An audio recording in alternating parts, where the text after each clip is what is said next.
Okay, great. I think maybe we get going then, and people will be joining while we do a bit of housekeeping, but I think let's get started. So thank you everyone for joining. My name is Ollie Spray, and I'm going to be the moderator for today's discussion, which is going to be on whether HCP segmentation techniques are adding value to our external engagement. I'm really glad to say we've got an amazing panel with us today. So thank you for them for taking the time to speak to us today. Before I let them introduce themselves, I'm just going to do a bit of housekeeping. So we have an hour and a half for the discussion today. I expect us to take just over an hour, depending on how much Q&A there is at the end. But the session is really going to go as follows. So I'm going to do a quick introduction to the topic, just to make sure we're all on the same page. I'll then hand over to the panel where we'll have the bulk of the discussion. That should take about half an hour. And then the audience will have a chance to ask some questions. So the way that's going to work is that we'll open up the Q&A setting, and people will be able to put their questions in the chat. And then we'll put those questions to the panel, who will then have a discussion. So the panel have got a really great experience in medical affairs. So we're going to be tackling this question from a medical perspective today, and we're going to be focusing on three main topics. So what segmentation techniques have the panel had experience with in the past? What impact do they think that those segmentations are having on our customer engagements? And then we want to get to a discussion of where we think the sweet spot is in terms of the amount of time we're spending planning for engagements, as opposed to actually delivery on those engagements and having conversations with our HCPs. So without further ado, I'll hand over to the panel to quickly introduce themselves, and maybe Rachel, we can start with you. Certainly. Thank you, Ollie, and hi panel. It's lovely to be here with you in conversation. I'm Rachel Kennedy. I'm head of scientific communications at Moderna. I love my job and I love this topic. Really excited to speak on segmentation techniques today. Great, thanks, Rachel. Maybe we can go to Chad. Yeah, great. Thanks, Ollie. And hi, everybody. Great to be here. I'm Chad Schroer. I'm based in New York. I'm with Beijing in Field Medical Excellence, supporting our U.S. Medical Affairs group. And also love my job, and also love this topic very much, very near and dear to my heart. So thanks for including me. Great, and Maja. Thank you. So, hi everyone. My name is Maja. I work at Merck KGaA or EMD Serono. If you're located in the US, it's important to notice.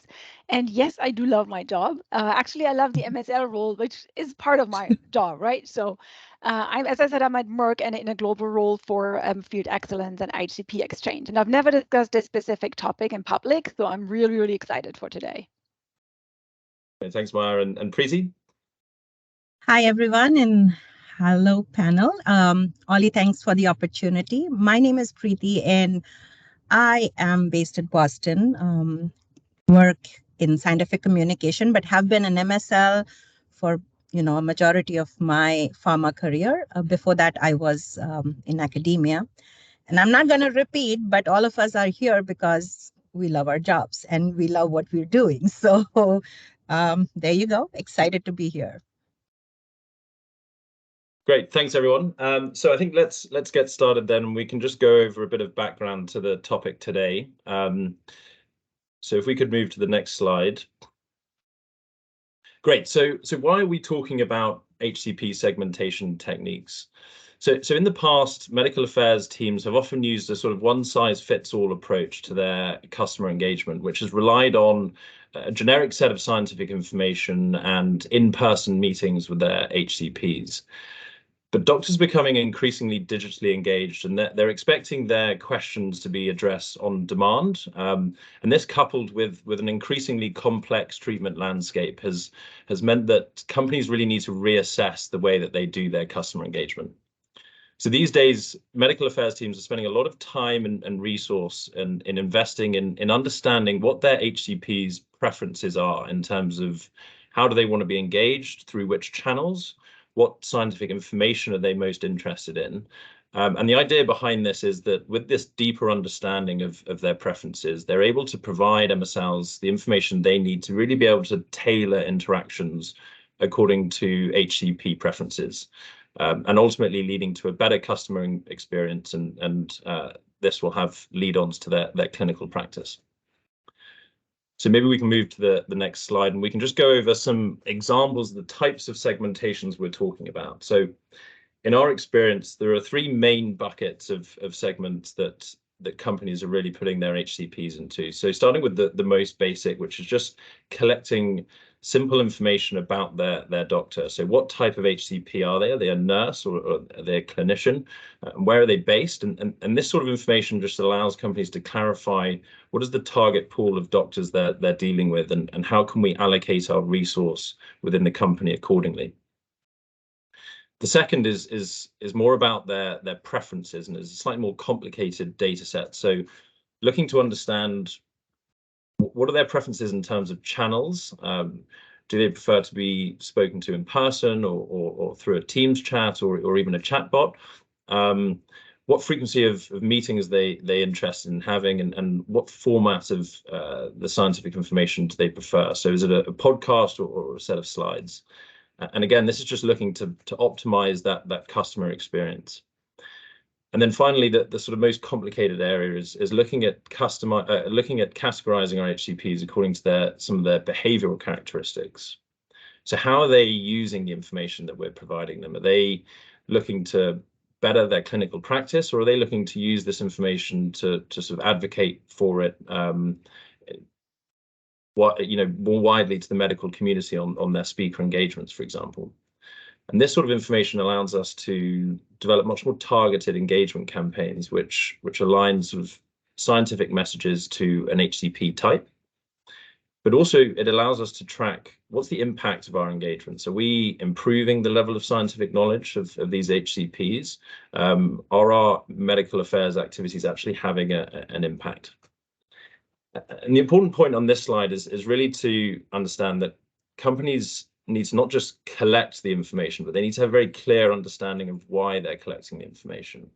So I think in our experience, we've seen that companies are very good at setting up the systems and the processes to collect this information and report it, but sometimes they're less clear on what are we actually using that information for. And I think sometimes this can lead to frustration amongst MSLs who are actually spending quite a lot of time collecting, reporting in CRM systems, but then that data is not actually being used. And they feel that very important time could actually be spent having conversations with doctors. So it's an important balance to consider. So if we move to the next slide, we can just give a bit of a real life situation here. So a pharmaceutical company is looking to launch a product in a new indication in oncology. To support that launch, they want to establish an HCP engagement strategy. And part of that is by running a fairly simple segmentation technique, which is looking to understand what are the different types of HCPs in my indication of interest, and what are the types of scientific information that each of those stakeholders will be most interested in.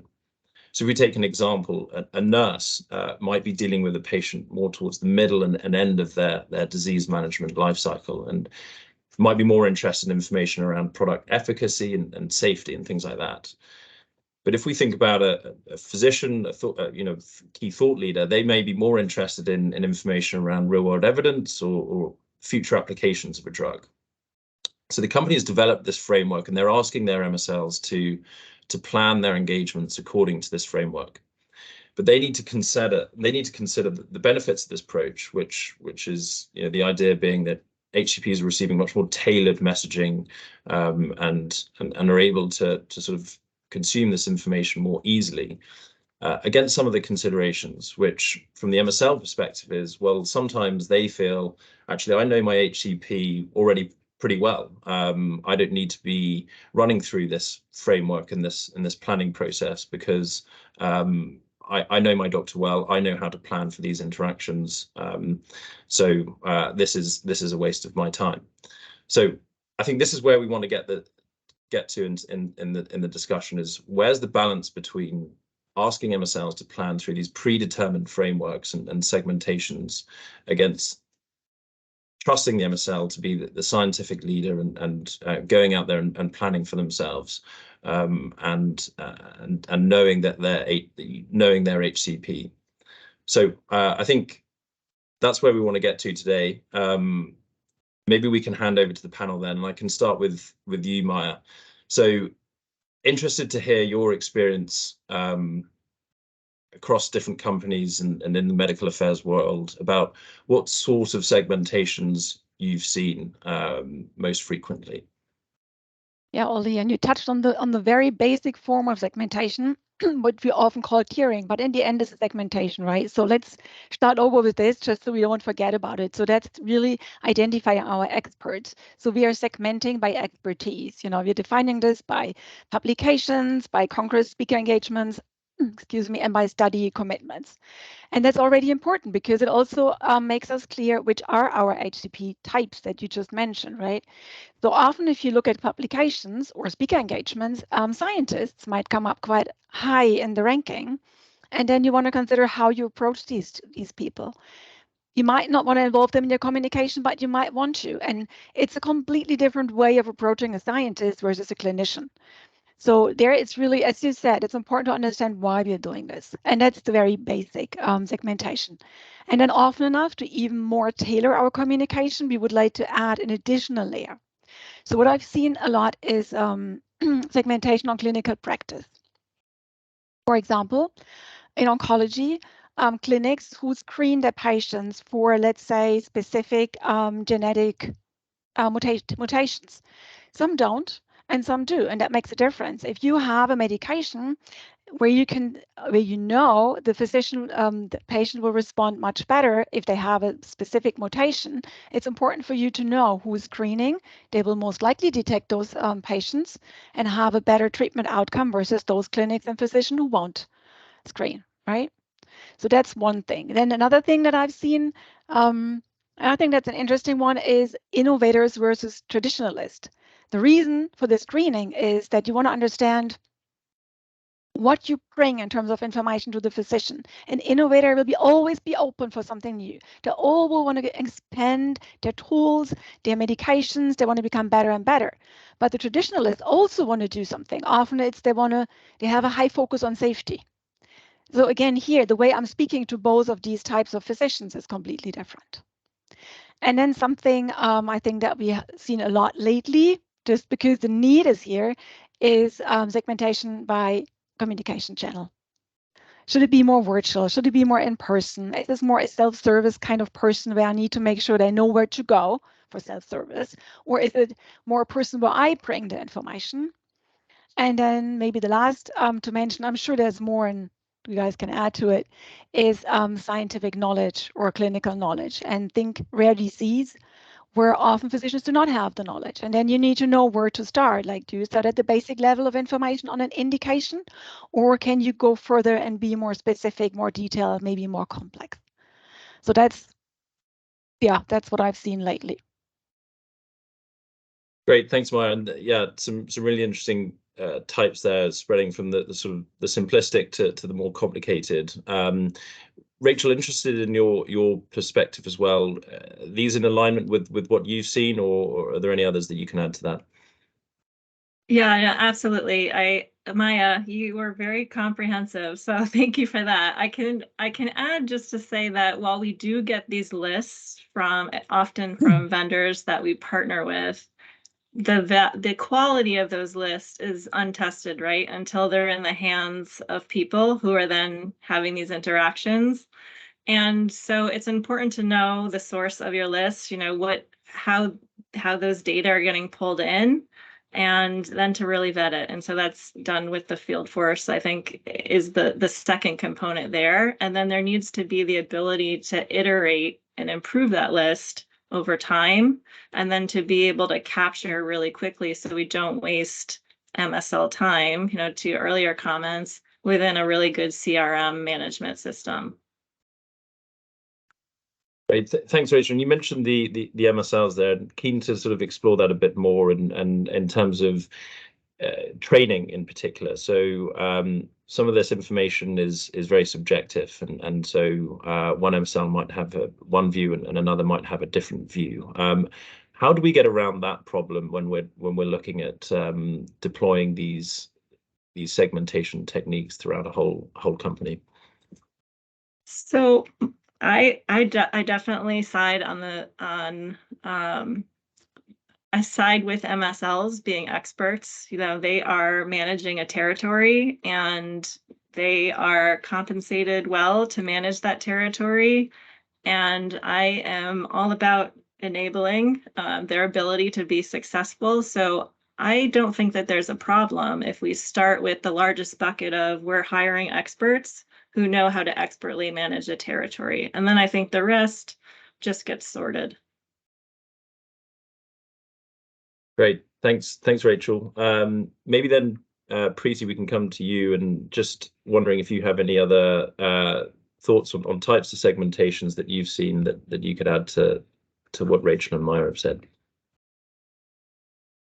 So, you know, when Rachel and Maja were speaking and being in MSL just recently, these were like aha moments of, you know, I wish somebody had gone through these when I started my MSL career. So the other kind of segmentation that I have seen of late being used, like you really want these new products, these new vaccines coming up, you want to classify your HCPs based on decision makers. But, you know, if the information you're bringing can impact a recommendation or a change. So that has been a focus for the MSL world of late, and that's my, you know, small addition here.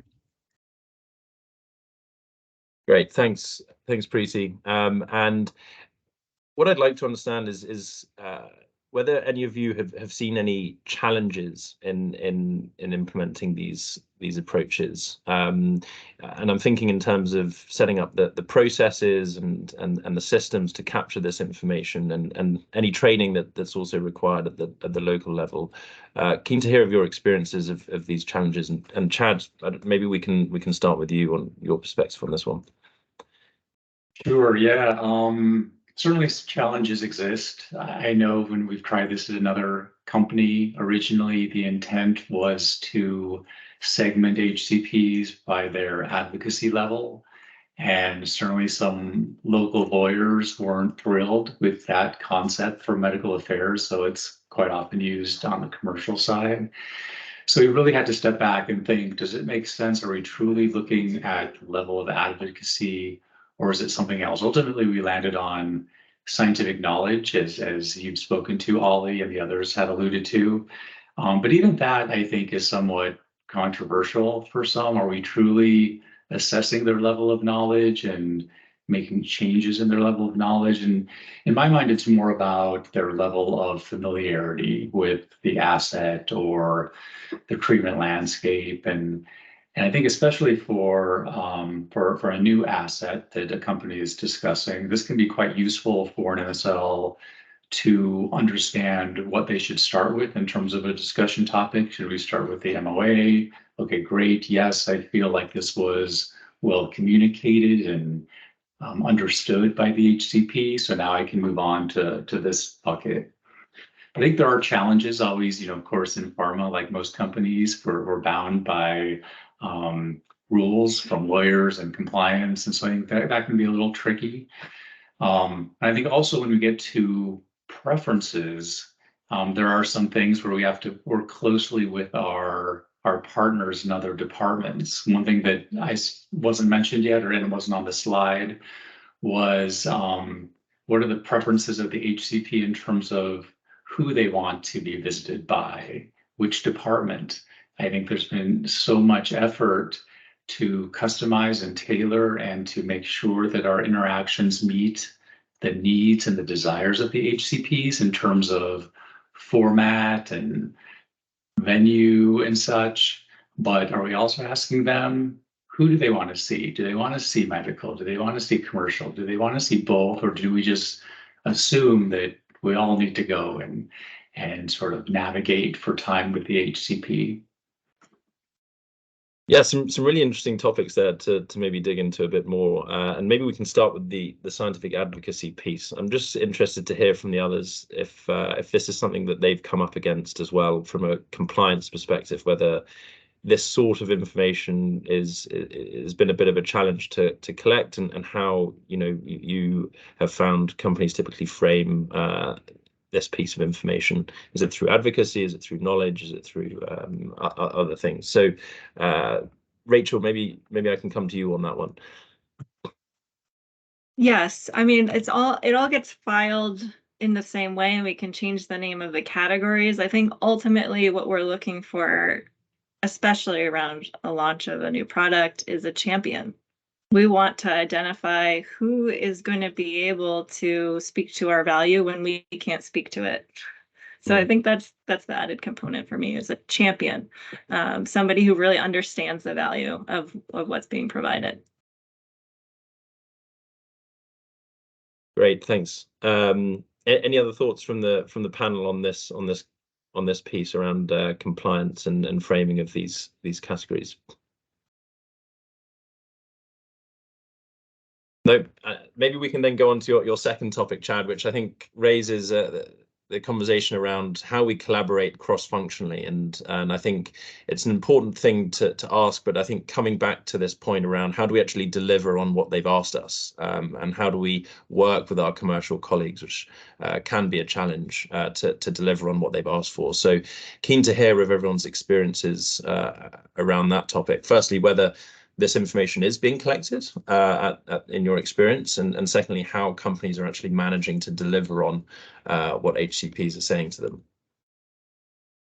Yeah, one thing I think is it's important to really be cognizant of and be careful of what you ask for, because when you ask an HCP that information, then you need to be bound by it and stick to it. So even certainly when it goes to cross-functional partners and what department do they want to be visited by, but I think also even in terms of when they want to be seen, and do they want virtual or in person, or do they want more discussion or more visual, or I think you need to be prepared that you actually have the resources and are able to accommodate what an HCP requests if you're going to go out and seek this information. I absolutely agree. So just ask for the information that you actually put into action afterwards.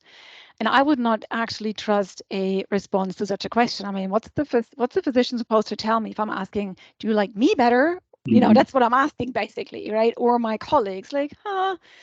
So I would go and just observe. They often tell us just by their activity, the way they respond to us. If they don't respond to me at all, but they always respond to my colleague, well, I think that's clear, right? So I've only seen this go very well when we work in what we often call key account plans or key account management, where we're actually considering a clinic or a physician saying, okay, so what do you do? What is your experience? What do you do?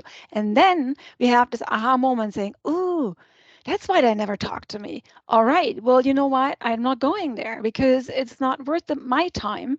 And if someone else is better use of that time, then they go. This is the only situation where I've actually seen this captured and put into reality.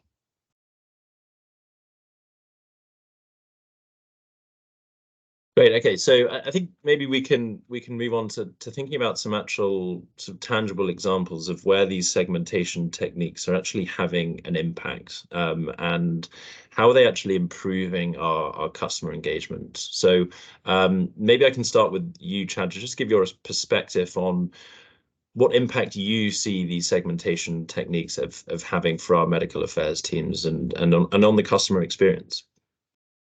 Sure. Yeah, so I think that we all agree, and I think most folks in medical affairs agree that segmentation is useful and valuable, and most companies do it. Of course, the question is, and what's somewhat elusive sometimes, is what's the impact? Certainly for medical affairs, we're always struggling with how do we measure impact, but for segmenting particularly, what is the impact and how can you demonstrate that? So for me, I think it's easiest if we break it out into impact, on the company and then impact on the HCP. So for, let's say for the MSL specifically representing the company, I think the impact can be a lot. I mean, certainly if we end up segmenting appropriately and then we're providing that personalized, tailored information that's truly relevant and valuable to the HCP and the patient population, then you're building and fostering that relationship and that credibility with the HCP, which can lend itself to more time with them, better insights, for the company to have more opportunities for collaborations and partnerships with that HCP. And from the HCP perspective, if we're truly tailoring and personalize the discussion topics and meeting their preferences, ultimately we're executing on our medical strategy so they get the information that is of value and relevance to them, so that they're able to be more informed in terms of providing care and making treatment decisions for a patient. So it's truly, I believe, a win-win for the company, for the MSL, and for the HCP, if we collect this information and then we truly act upon it. Great, thanks, Chad. And Preeti, maybe I can come to you and just draw on your experience as an MSL, and just wondering whether you have any sort of actual examples of where these techniques, these processes to segment HCPs are actually having a positive impact on a particular relationship with an HCP. Thanks, Ollie. So I was just gonna say that if I shook my head a little bit more to what Chad was saying, I would lose it, because I was going. This is what we are doing. And before I have actually a really good example, but before that, I just wanted to touch a little bit on when we were talking about challenges from the MSL point of view. It's really important to understand that the HCP universe is not uniform. It's not uniform globally. It's different in different places. So implementing a segmentation technique that works for everybody is kind of difficult unless and until you have it really well written down and you've got these, if not this, you go to this. So there is unfamiliarity there. But having said that, I'll tell you an example of a KOL I used to meet here in my MSL life, and met him for a couple of years. The discussions were good. If you've been an MSL, you know when you start having those aha discussions is like, oh, you're bringing in value. Didn't feel that for a very long time. Started thinking about it, reading more, figured out he was writing a book on COVID. And that is where you it clicks, the kind of information he would like to see, because that's what will help him, will bring value to him. So that is why I was like kind of shaking my head. And once we started doing that, I would even get emails of, do you have anything new that I can talk about? Can we meet? And that was, for an MSL, I can still feel goosebumps. That is the point you want to be when, a KOL is asking you for something and you getting onto these meetings. And then the meetings were wonderful. You got insights because you were bringing in your scientific narrative, you were bringing in value, and then you're taking back those golden nuggets of insights. So that was my story in real life that Chad actually explained really very well. So yeah, it works wonders once you do it. Thanks for sharing that, Preeti. And Rachel, maybe I can come to you to just get your perspective on, in general, how do you think MSLs are reacting to these techniques and being asked to collect this information and document it in the CRM systems? Do you think in general MSLs are happy to do this, or do you think that you found that there's been a bit of pushback? I think many different things on this topic. I think first and foremost, it's the why, right? The why has to be clearly communicated. And it's not just about segmentation. I think insight gathering in general, the why has to be clearly articulated, and there has to be alignment on what sorts of information qualify for an insight. And then the follow through, if a company does not do well at coming back and saying, you provided me this information and I did this with it, and that's why it was important. If that loop does not exist, then it's a waste of time. If it does exist and there's an opportunity for things to bubble up that are related to segmentation, then there's a tremendous ability for it to impact strategy and content development and everything else that we do in medical. Great, thanks, Rachel. Maja, maybe I can come to you on a similar topic. I mean, do you think that, from your perspective, working with MSLs, do you think that they are really understanding the value of this? To Rachel's point, do you think that there is a feedback loop that they are getting, which explains why this data is needed, why it's being collected, and how we're how we're using it? Do you think that is happening at the moment? I do think it's not happening. And I think this is part of the challenge that we have. There is this feedback loop, as Preeti described. If it's like immediate feedback, just because you collected information and it helps you connecting with the physician, then it's immediate feedback, right? And it's like, oh, and you will collect this because you've seen the benefit. If this is something like medical insights that are more for the, for the company as such, as a more product topic, then you might often enough not receive feedback. And that, I think, it's not helpful, because if that happens more often, the MSL would not support any more question collection, insights collection, segmentation. So it's basically vital for the segmentation, and to Rachel's point, explain why you're doing it, but the feedback might even be more important. Great, thanks. And maybe we can just come on to a slightly separate topic, which is around the systems that are used to capture this information. And forgive me while I speak to this point, which is an area that I've been focusing on. But in my experience, a lot of MSLs find it quite challenging to interact with these often quite complicated systems, which need customizing to meet the particular needs of the segmentation that we're talking about, and that can often be a bit of a barrier to collecting this information on a regular basis. So just wanted to understand the team's perspectives here on how CRM systems are actually meeting the needs here, and whether they are actually set up to capture this information effectively and have a positive user experience. So keen to get everyone's thoughts on that. Chad, maybe I can start with you, see if you've got any thoughts on this one. Yeah, sure. I think it goes back to what Rachel said about really needing to define the why. Why are we doing this? So do we need to have, sort of a robust, complex CRM system to record all of these preferences and segmentations? Perhaps if we're actually utilizing all that information, and it ultimately does enable the MSL to have more fruitful interactions, better access, and as well as certainly the HCP getting the right information. But so I think it depends. I think if it is, if there's the good why, then I think you'll get that uptake and that appreciation for it.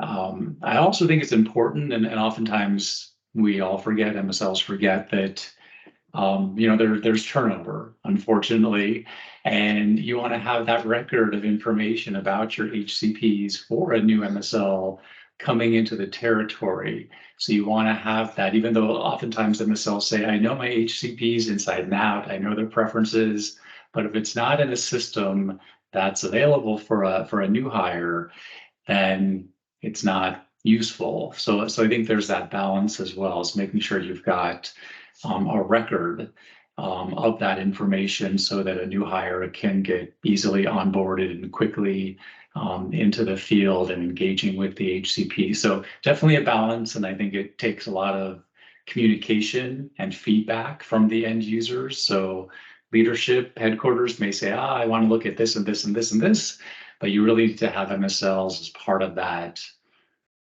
committee that's ultimately developing the CRM or updating the CRM, so you get both perspectives and can balance that.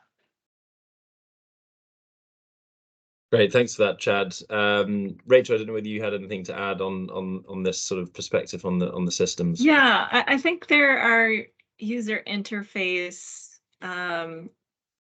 solutions. You know, if something's a checkbox, that's obviously much easier to enter into than an open text field. So, you know, a way to tag, a pre-selected tag. I think anything that you can do digitally to streamline pressing a button and getting an output, I think is definitely well appreciated. I think it's of the ease of use is the important aspect here, right? No one minds sharing information. If you all be sitting in one big room, they would just tell you all the information. It's just capturing it in a system. So it's easy as possible is important. And things are moving so rapidly in AI, where now we're seeing some vendors with systems that at least claim that they can do that. They can say, we can already tell you where this HCP falls in terms of their preferences based upon, you know, past information that they've shared or their social media presence and other things. And so we're moving rapidly to where possibly that information and that segmentation may sort of be happening behind the scenes. And I do think that, you know, as Rachel mentioned, it's very important for the MSLs to see the life cycle of their insight. So what does happen once they get the insight? And I have seen companies where you do hear back from clinical, you do hear back from market access or stuff that this is the insight that we worked on, and that is a very it's a good feeling, and that is, I think, it positively impacts their impacts them positively. So they would be, more willing to do more segmentation, get better insights and things like that. Great, thanks everyone for that. So I think just wanted to sort of broaden the discussion out a little bit and sort of get to this question of where do we think the right balance is between asking our MSLs to plan for engagements, including delivering on these segmentations, and actually delivering the interaction, having the interaction, spending time with their doctors. I think different companies have found a different sweet spot here, but interested to hear everyone's perspective on this. So Rachel, maybe we can start with you just to give your perspective. Thank you. Yeah, I think balance is a good way to frame this up, meaning you are going to need preparation and you are going to need to be in the moment, and both of those have to come together. I think some of the highlights, or what I think come with a good interaction, are being well prepared, understanding preferences, understanding tools that you have, data that you have that could be of interest. But I think also, just putting my old MSL hat on, it was really critical for me to know what I didn't know. Right? So there's a point at which you cannot answer a question. And you need to be really solid, I found, to be credible moving forward on what that moment is. And then what is your answer going to be at that moment? Is it going to be refer to MedInfo? Is it going to be ask a med director to come in and have an engagement? What is the resource that you can do should the conversation narrow down to that point? But you don't want to be rigid. You don't want to be mechanical. We have computer digital systems where that all happens. People are looking to have a human interaction when they are in front of an MSL. So I think that's the balance we're looking for. Thanks, Rachel. And Preeti, maybe I can come to you on the same question. So I think, and drawing from my experience, is that this balance is very dynamic. So when you start off, it takes more time. There's more planning. You are learning segmentation yourself. And I remember having Excel sheets where I would take notes and color code my KOLs and see what kind of data they want. But once I knew how to do that, then my delivery started. So it then came very naturally to me. So it changes, but it's very important to segment. It's very important to plan so that you can be a good MSL later on. And it's a very iterative process. You won't get all of it in the first meeting because you'll end up getting no insights if you try to learn everything about them. Maybe when you go back in next time, you fill up something else, you find out something else. So, and then in the end, you become a master of segmentation, hopefully. And then, you go to a meeting and you're like, okay, boom, boom, this is what is happening. So the balance changes, but planning is really important. Thanks, Preeti. And Chad, similar question to you, and interested in your thoughts on not only where the balance sits, but also what's the company's role in helping an MSL plan, as opposed to actually just letting the MSL plan themselves. Yeah, that's a good question. Certainly the company, the medical affairs department, needs to have a very set, defined strategy. Ideally something that gets, localized, that gets updated frequently, that's very, very relevant and tangible for the MSL so that they know what the expectations are. So that would be one thing. I think when it gets to other things about planning, like having a spreadsheet or having some sort of documentation system to sort of put in all of the different, bullets that the MSL wants to accomplish during each visit, that can be hit or miss and maybe, more work than ultimately, because of the nature that we've talked about of those interactions and how they can pivot, and you've got to be natural and on your feet. But I mean, planning is critical, and like Rachel said, it's really about that key balance. I heard recently that a goal without planning is only an idea. And I like that. You need to have the plan. You need to, especially for an MSL, for an interaction, needs to go back, look at their past interactions, look at what they talked about, what the feedback was from the HCP, have a clearly defined set of, here's what I want to accomplish at that next visit, based upon the interests of the HCPs, but as well as marrying the company strategy, because that's really the true sweet spot of an MSL, is being able to marry those two aspects. And in the actual conversation, being able to keep the company strategy, the medical affairs strategy, top of mind so that they can go in and ask questions and make sure that they've met the needs of the HCP, but also executing on the medical affairs strategy. And the only way to be able to do that effectively is to have sufficient planning and to think through all the different scenarios, whether it's planning for that visit or having sufficient training of role playing, and how do you handle this type of HCP or this type of difficult feedback or challenging question, and how do you react under pressure. So the training, the planning, all of that to come together, to know that it can go in so many different directions when you're actually in front of the HCP. Thanks, Chad. Very, very interesting. And sorry, Maja, to come to you last on this topic. But yeah, keen to hear your perspectives as well, even if they're similar to our colleagues. Well, I can just reinforce that planning is helpful. You will save more time if you do planning. So it's going to be save time in the end. And I know, because I learned it the hard way, because I do not like planning. And it's just reality. You plan ahead, you're going to do a better job. And I think from a leadership perspective, one, adhering to a strategy. Second, making clear why you want certain information. But third, also leave some flexibility. And when you answer those questions for the segmentation, to everyone's point, it's a natural conversation, and you're not going to go there with a spreadsheet and saying, okay, I want to know this and this and this, but it has to be natural. So not everything is going to be answered. Not every question that you have in your questionnaire you find an answer for. So I think be strategic, but do not force it. So you come across natural, and you don't even need an answer to all of your questions to figure out where to go and how to move next.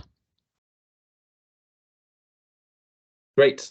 Thanks, everyone. So I think I'd like to move to the Q&A session and get the audience involved. So I think we're going to enable the Q&A functionality, which has just popped up. So if anyone from the audience has a question, please feel free to pop it in that functionality there that says Q&A with the question mark icon, and I will put the questions to our panel, and we can further the discussion. So I'll give people a moment to just pop their questions in.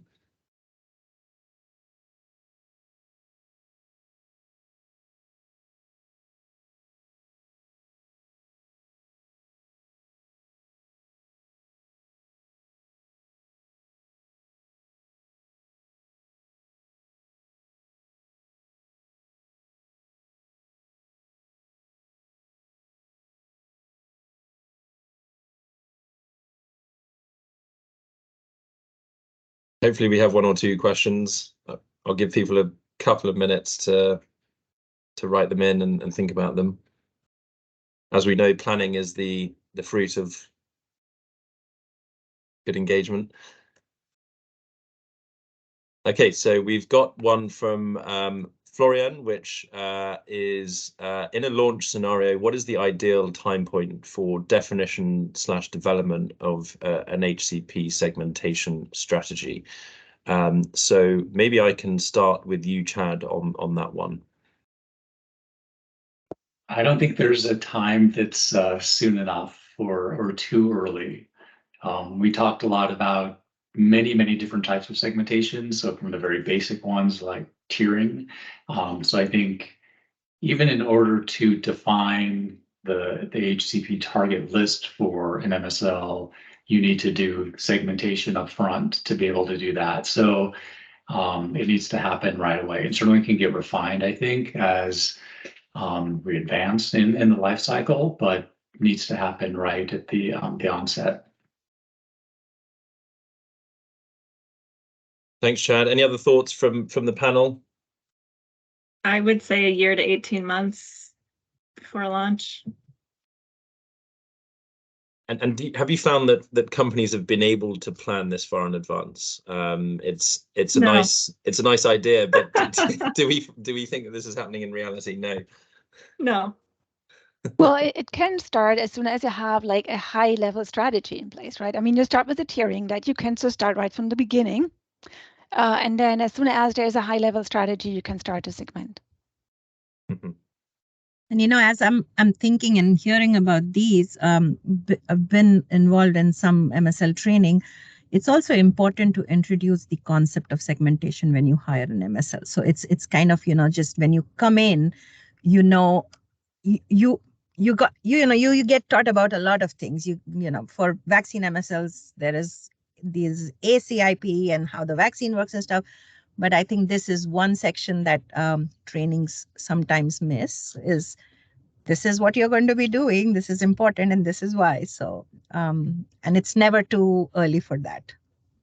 Yeah, it's a really interesting point, Preeti. And I know, Maja, you've spent some time on this and looking at MSL training and capabilities. And I'm wondering if segmentation is a key part of that training and onboarding process in the companies you've seen, and whether you think it needs to be more embedded in that training. Well, once Preeti was mentioning it, I started feeling really bad right away because I don't think we've ever incorporated in any training apart from the insights training, right? So as soon as we speak insights, then it's clear to us that we have to be very clear in what it means and how to do it and things. But overall, I don't recall having it seen apart from insights trainings. Okay, great. And we've got quite a few questions now coming into the chat, so thanks for the engagement. I'm just going to come to one from Mehek, which I think is an interesting topic around how we're tracking whether our engagements are actually improving or we're actually having a positive outcome. And I think, Chad, you mentioned this earlier, that it's always been a difficulty for medical affairs to be able to track this this impact. So keen to just explore that a bit more and understand in your companies that you've worked for how they are tracking impact of medical engagement activities and whether you think that is been done well. So I can call on someone to go first. Maybe Rachel, get your thoughts on that. Sure. I can start by saying I think the Net Promoter Score, NPS, is a metric that we are really fond of as a standardization method. Of course, where you set your limit of what's an acceptable limit, that changes, I think, from company to company. But you can grab, it's a set of questions in an NPS questionnaire, but you can also grab information on background to pull up different success with each segment, if you're doing it in terms of role, certainly. I think another area, there's certainly companies that go out and send questionnaires to HCPs to ask the value. I think we utilize that as well, and others do. Great, thanks. Any other thoughts on this topic? Preeti, maybe we can come to you. So also building, I've seen building it into the CRM system where you have these, these measures of how you're moving the needle. These are, you've got set questions, you answer them in the, you get these answers from your HCPs in the beginning of your interaction, and then you touch upon them frequently. And of course, it's not like, okay, now you're ready, question 1, question 2, but you're having this conversation of what they felt about a vaccine. And I'm taking vaccine as an example because that's my field of comfort. How they felt about a vaccine in the beginning, and then through the year, do they feel differently? Do they feel that they're going to be, so that is a very good indicator of how the needle has moved. And I've seen that built into CRMs, product specific. So yeah. Great, thanks Preeti. Anything else to add on this topic? Maybe just, I mean, there's so many options available, and I think Rachel spoke to the direct to HCP feedback, which is of course the sort of gold standard, but it takes more investment oftentimes. And then Preeti spoke to the sort of MSL assessment of what they perceive the HCP's responses, or if they're gaining that scientific information and we're moving them along. So I think it's those two options of whether you're going to do that internally and look at internal measures, whether it's from the MSL, whether it's from the manager that's observing the MSL in a field interaction, or even cross-functional partners, or you're going to go directly to the HCP and invest in either a survey, whether it's blinded or unblinded, or a net promoter score.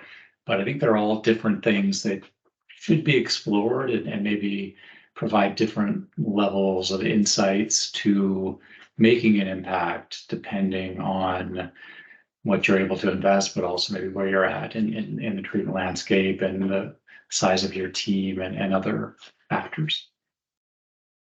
Great, thanks Mahek for that interesting question. And maybe we can move on. I see there's a question from Christina about omni-channel strategy. So maybe we can understand from the panel about whether they've seen any examples of the segmentation data leading to a change in omni-channel strategy and leading to an implementation of a new channel of engagement. So I think coming back to that topic we discussed around collecting the information, but then actually doing something about it, changing our strategy and our approach. So if there are any examples of where the panel have seen that happen, that particularly related to omni-channel, that would be really interesting. Maja, maybe I can come to you on this one. Yeah, so where we have information available on preferred channels, we of course trying to implement this channel more often or more frequently. So someone who's receptible for invitations, let's say for a webinar, will definitely receive a few more, versus someone that we know has never ever accepted any invitations or never attended a webinar. So that's the way we're looking at it. What it does mean though is that you have to have all this information at one place, right? You need to have like your, I don't know, kind of overview or board or wherever where you can actually go and see the information. And also for medical affairs, often now they also look at corporate emails and things like that. So many digital channels for communication, and there it's rather easy because you can see how people respond and reply, and then you will try to apply this channel more often.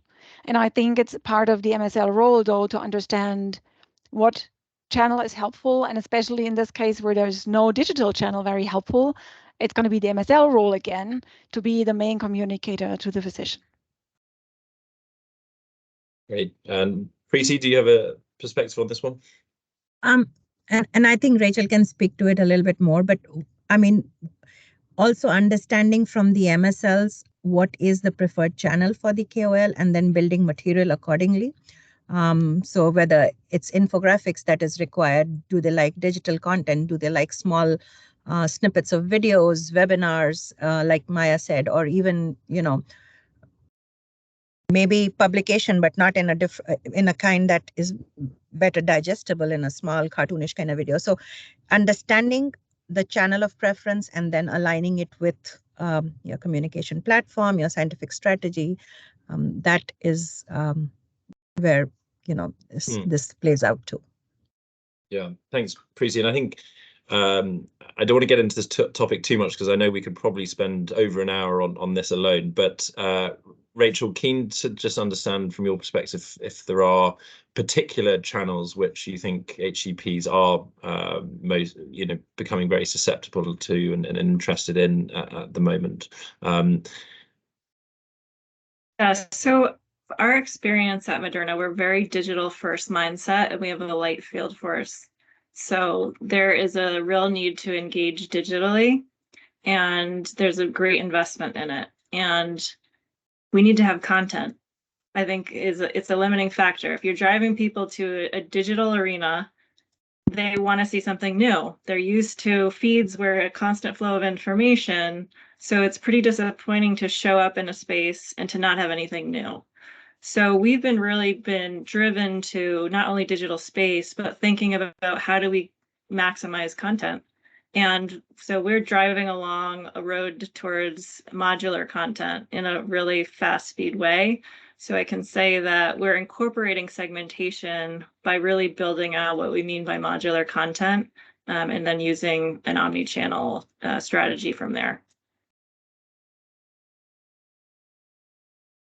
Great, thanks, Rachel. And Chad, maybe we can come to you on this one.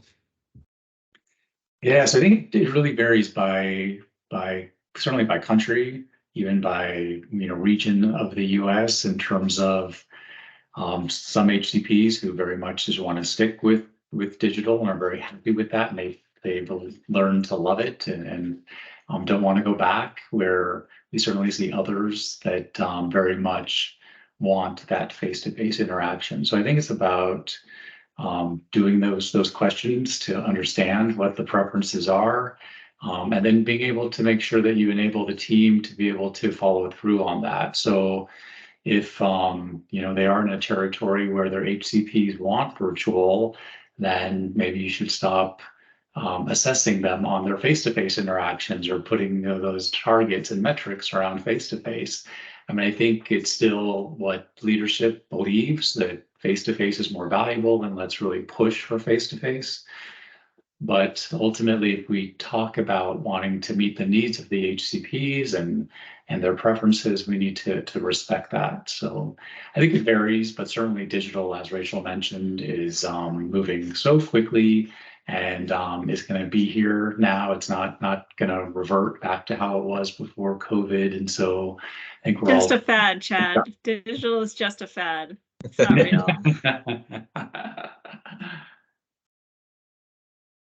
Great. So we've got a question from Room Team on where you have seen segmentation done extremely well, and I think this we can broaden this out to particular companies or actually particular teams that you've seen do this particular well.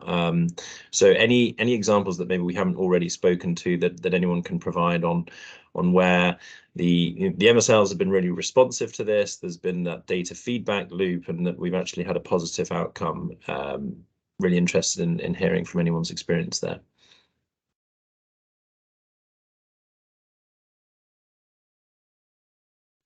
So I can start. I feel like sure. I was worried we weren't going to have any positive experiences, but no, I'm sure there are. No, I feel like at Beijing they've done a great job about bringing all of that information regarding the preferences of segmentation together and having it visible with appropriate firewalls, but to all of the internal stakeholders that have the same shared HCPs, so that we can truly have an omni-channel strategy, because that's really what it's all about, is collecting all this information, but then making sure that everybody has visibility to it so that we can coordinate and speak with one voice.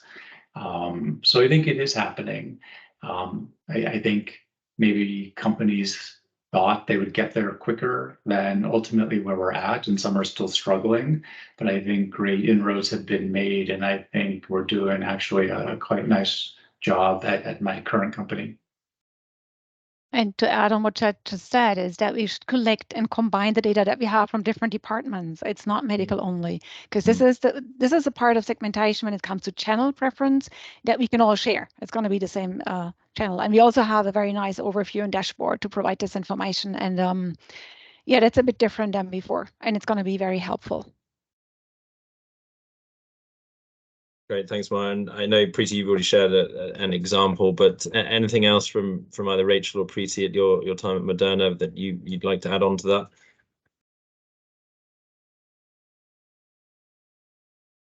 I think from a content creation perspective, we've seen a need over the past couple of years to have materials that address needs of pharmacists specifically. So that would be an example that I could give of realizing that we weren't meeting the needs for all of our stakeholders. Great. So I think we can come to I think it's our last question from Claude, which is around the evolving role of the MSL and increasingly becoming a sort of strategic partner and using data and analytics to improve their customer engagement. So Maja, I know that you spent a bit of time on this and the evolving role of the MSL. So interested to hear your perspective on how we can firstly help MSLs use data and analytics to improve their engagements, but also how they are responding to the increased availability of data. This is two questions, and maybe answer to number one doesn't go hand in hand with the answer to question number two. So question number one is really what we have to make sure is that the MSL actually receiving the information that we have as a company. So as I said, we're sharing information from different departments. It's not given that the MSL has all the information at hand, and that's absolutely required so they can fulfill their job and be more HCP focused and provide this more individualized information to the physician or the HCP. What was the second question? How are the MSLs responding to the availability of data and how they're using it? Thank you. So that's where I was torn for a moment. I'm thinking the information in general is well received. What I've seen is some are challenged by the way they're receiving the information, coming back to complex dashboards, for example. So what I've seen, especially with the very experienced MSLs, if they find it complex receiving the information, they rather go without, I know my HCP, I can tell, and these kind of things. So here again, the easier we can make it for everyone to have access and visibility to the information, the more they're actually going to use it. And also to the point that we discussed really in the beginning is, so what? What does it tell me? It's nice to know they have this preference, but what does that mean for me, for my strategy? Should I follow this? Should I follow the preference? To your point is the company likes to see face-to-face interactions. There are topics that need to be discussed face-to-face or be discussed face-to-face. So it's nice and good if the physician's preference is virtual meetings, but every now and then we want to go from a strategic perspective against this preference. So I think, so what? We have the information and what are we going to do with it? That's an important aspect, and it's a leadership topic with the team. Yeah, thanks, Maja. And one other sort of angle to this question is actually thinking about it from the MSL perspective. So how is the company utilizing the insights that the MSL is providing, the data that the MSL is providing? Because I think that's also an important consideration to this question. So Preeti, maybe I can come to you on this one. How do you feel that the sort of insights that MSLs are collecting are being used, and do you think they're being sort of escalated effectively? So, and that's why I spoke about the life cycle of an insight. So it's actually very fair to feel sometimes that they go into the black hole, and what are we doing with those insights?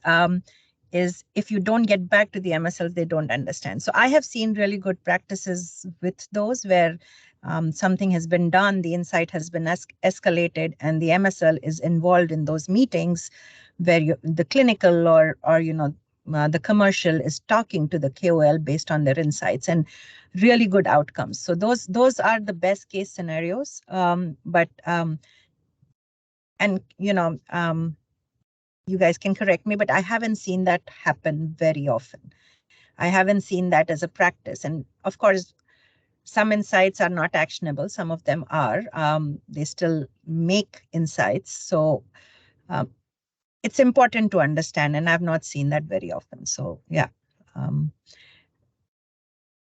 also, I think, to Claude's question, where he says that the role of the MSL is evolving, I'd like to say the role of the MSL has been consistent throughout. You are the unbiased scientific partner for the HCP, but the needs of the HCP universe have changed. There's more data driven. There's more data available. So of course, I would like to say MSLs still have the same role, but different needs for them. So I feel strongly about that. Great. And Chad, maybe I can come to you on this one in terms of the sort of insights feedback loop and how insights are being collected and escalated. Do you have a perspective on that one? Yeah, I think it's a common gap that a lot of companies have. We hear this a lot. We've talked about it a lot today. That most companies now have a system in place, a process in place for the MSLs to collect insights, to get them to leadership, but they're not getting the feedback. Are these quality insights? Are they useful? And ultimately, are they actioned upon? So it's a challenge, and I think it's something that companies really need to take seriously to really ensure that that information is getting back to an MSL, to continue to motivate them and encourage them to collect insights, because they are so valuable, but we have to really show the MSL that they truly are valuable by ensuring that they're getting that feedback and really completing that loop. So I think there's still work to be done there. Great, thanks, Chad. And Rachel, any final thoughts on Claude's question about the evolving role of the MSL? I have a question on what CX stands for in the chat. I'm wondering if maybe if I knew what that meant, I would be able to answer in a more tailored way. But in terms of automation, what we have been seeing in terms of automation is the ability to get content pushed out automatically once it's approved into the hands of MSLs. So I think there is an increased need for speed across the board. Automation specifically, I've seen in terms of content approval and pushing it out to the hands of people who can speak to it. Great. Okay, so I think we've come to the end of our questions then. So if there are no more questions from the audience, I'd like to thank our panel for their really interesting insights. I think we've covered a lot of topics ranging from segmentation to training to insights escalation to systems. So I think we've done a good job on covering the main points. So really appreciate your input, and yeah, have enjoyed talking with you today. So thank you all, and I hope everyone has a great rest of your day. Thank you very much. Thank you. Thanks, everyone. Thank you.